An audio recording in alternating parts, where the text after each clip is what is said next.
Ku jaga cinta dengan melepaskanmu, berharap agar Allah meridhoi diriku dan dirimu yang terpisah untuk meraih cintanya.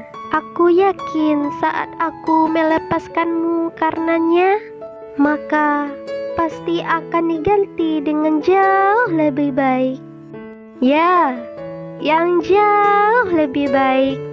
Bisa saja jodohku tetap kamu, tapi kita akan bertemu dalam keadaan siap untuk membangun rumah tangga berkah dan bahagia.